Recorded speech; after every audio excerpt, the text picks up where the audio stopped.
Valenciennes qui accueille Lorient ce soir à Ningesser. Philippe Carayon.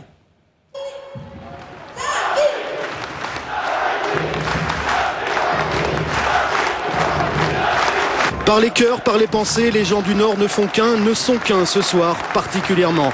Particulier, ce match l'est. Il a commencé depuis 2 minutes à peine. Raphaël Schmitz qui lève la tête pour un premier long ballon. Déviation en une touche d'Odel pour Dany qui a levé la tête, qui centre lui aussi en une touche.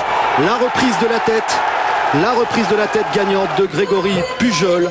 Le centre magnifique de Dany, la reprise tout aussi précise de Pujol malgré l'intervention de Odar. Valenciennes a mis 2 minutes pour confectionner un superbe cadeau à un joyeux compère.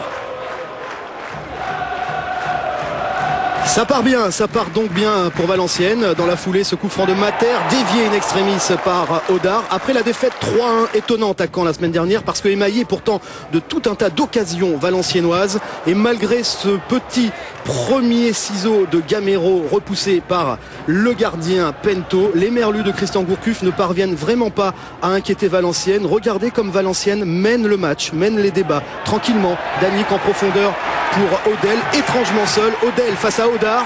Le face-à-face est gagné par l'attaquant. 2-0 pour Valenciennes. 2-0 en plein cœur.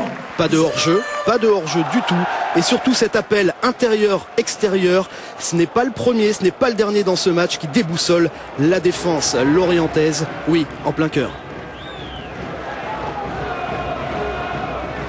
2-0 et Valenciennes qui continue. Il y a eu des largesses défensives, il y a même carrément maintenant des cadeaux. La passe en retrait ultra dangereuse de Jallet. Nouveau face-à-face, Odel-Odar. Odel a fait le plus dur, il marque. Non, il n'a eu que notre micro extérieur au but. On vient de passer tout près du 3-0. Et enfin, à la demi-heure, Lorient qui se montre dangereux toujours par Gamero qui trouve la barre transversale de Pento.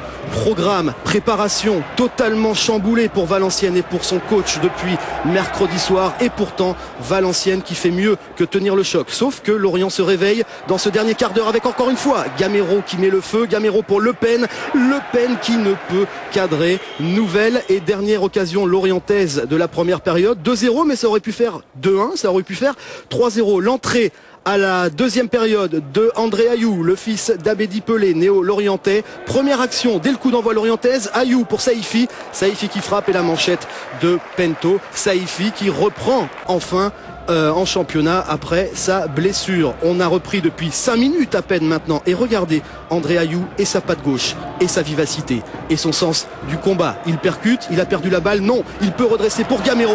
Gamero contrôle du droit et frappe du gauche. Donc 50 minutes à peine et sous l'impulsion du détonateur Ayou, le buteur Gamero marque pour la première fois avec Lorient. On croit vraiment, grâce à ce déboulé étonnant, incroyable de Ayou, que Lorient a largement les moyens d'égaliser. Pourtant, sur la suite de la rencontre, les débats vont baisser d'intensité jusqu'à cette fin de match. Temps additionnel, des boulevards, parce que Lorient se livre, des boulevards dans lesquels déboule le dénommé Pironi qui, après Auxerre ou Lens ou Nantes, redécouvre la Ligue 1 avec Valenciennes. Première apparition sous la tunique rouge. Il marque le but vainqueur, le but ultime. Victoire du cœur, victoire 3-1 de Valenciennes face à Lorient.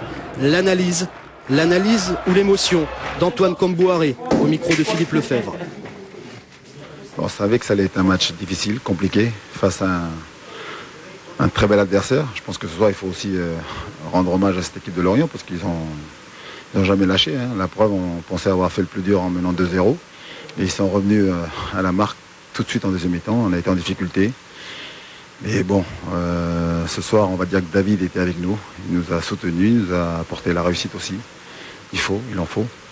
Mais voilà, moi je suis un entraîneur fier et heureux parce que ce soir, les garçons sont allés chercher une victoire énorme. Moi, j'ai pas de mots pour décrire ce qu'ils ont réalisé ce soir.